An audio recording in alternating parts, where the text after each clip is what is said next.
Decorating interiors in Minecraft used to stress me out. Now, it's my favorite part. It might be easy than you think. Let me show you how. On the last episode, we created this magnificent blacksmith house.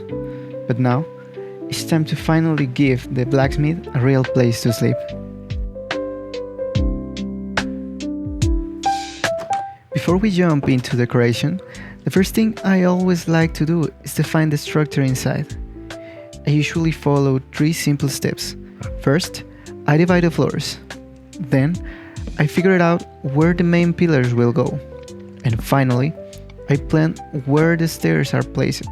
Setting these things up in the earliest stages helps everything else fall into place more naturally.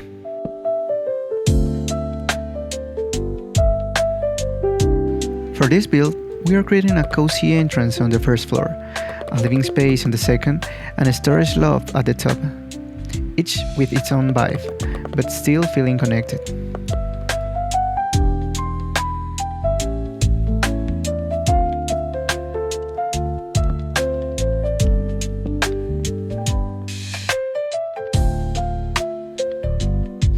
The goal for this entrance is to make it feel alive, like nature slowly creep in through the windows, the pillars, the doors, and all the stuff that's gonna be in.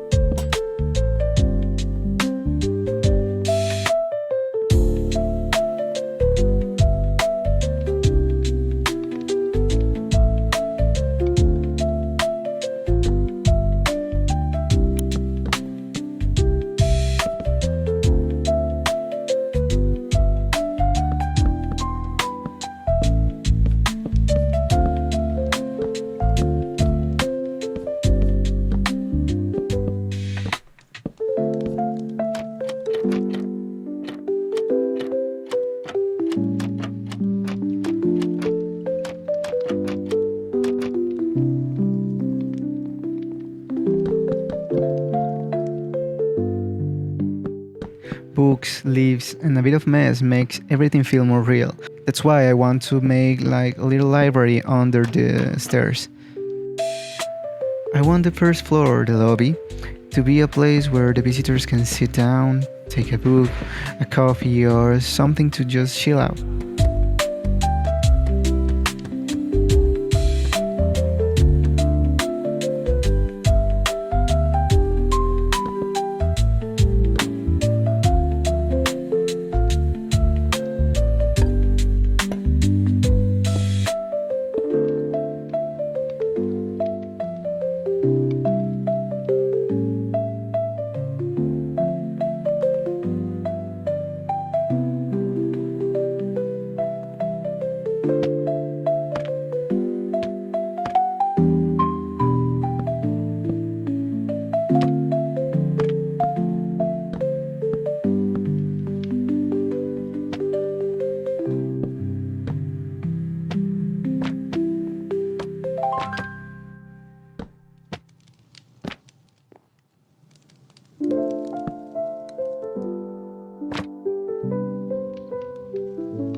With last details, this is turning the kind of place where the travelers rest while their gear gets reforged. Let's take a look how this beautiful place turned out.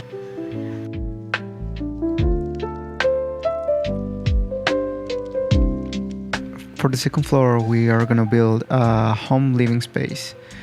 I want it to be warm, functional, and a place where the blacksmith winds down after a long day at the forge.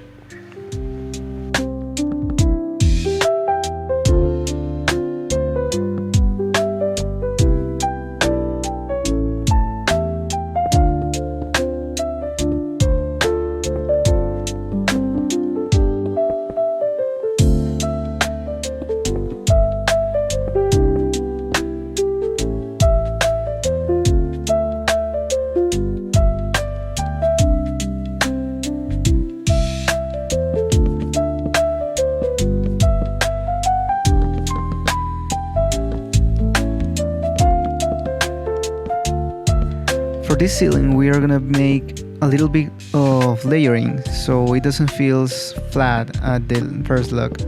In the first floor, we make it with trapdoors, but for this floor, we are gonna make it with columns and adding some depth with some trapdoors and slabs.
Remember that for all these buildings, I'm driving for a cozy, overgrown style. So for this decoration, I will use some planters, some leaves, some mossy blocks. So if you want it to be more like industrial or that kind of stuff, you can replace it with some anvils, furnaces, and other stuff that made out like some sort of grayish, if you know what I mean, to this floor.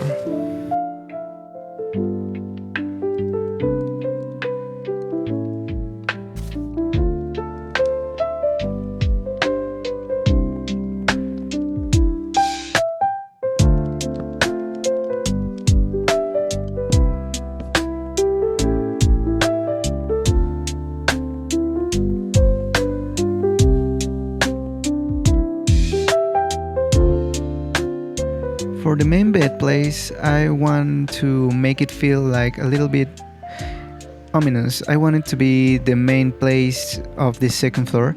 So I want to make it with some carpets, some pillars at the sides, and a little detail for the inside.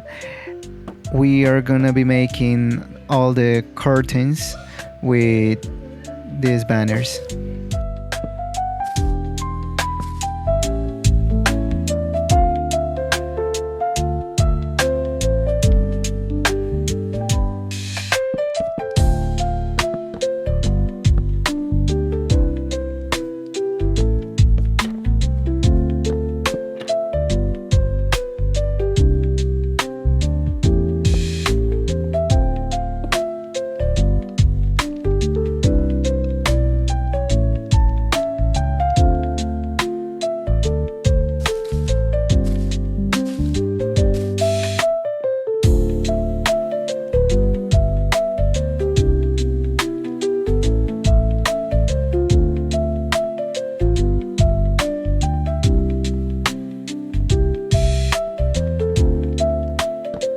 Sometimes a full block will be kind of blocky to make a partition at this house.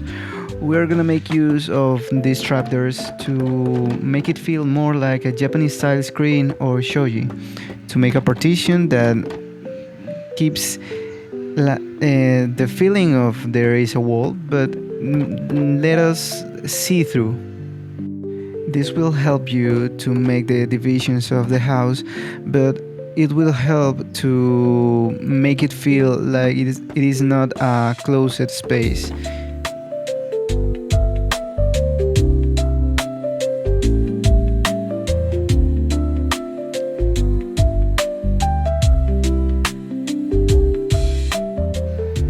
Every home needs a table, a place to eat, talk, or read by the candlelight. I love to keep it small but layer it, using trapdoors and shelves to create visual warmth.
It's a light design, but I think it works.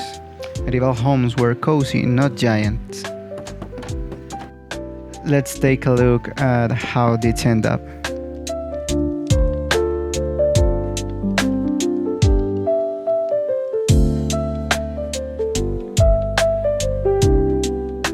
Now it's time to do the third floor. I want it to be a study and a storage room. So here's where the treasures and the knowledge are kept. A quiet space where, above all the noise of the blacksmith house, we can finally got some space to achieve all the goals that the blacksmith may have.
Every build needs a room.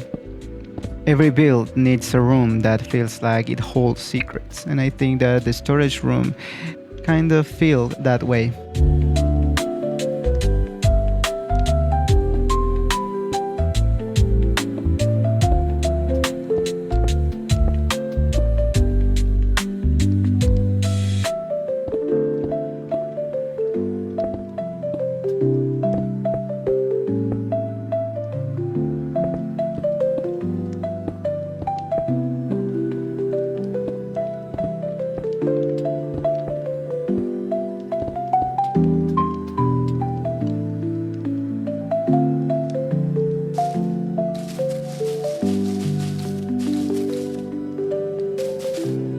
Now it's time to add all the leaves and vines to make it feel a little overgrown, to make that vibe feel consistent through all the house.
And with these final touches on the third floor, we complete a cozy, overgrown blacksmith house, a perfect place to work, relax, and welcome travelers from across the kingdom. I'd love to hear what you think. Is there any other buildings you'd like to see me create? Let me know down in the comments. And if you enjoyed this video, don't forget to leave a like and subscribe for more cozy medieval builds. You can also find the first part of this tutorial linked down in the description if you want to make this medieval house.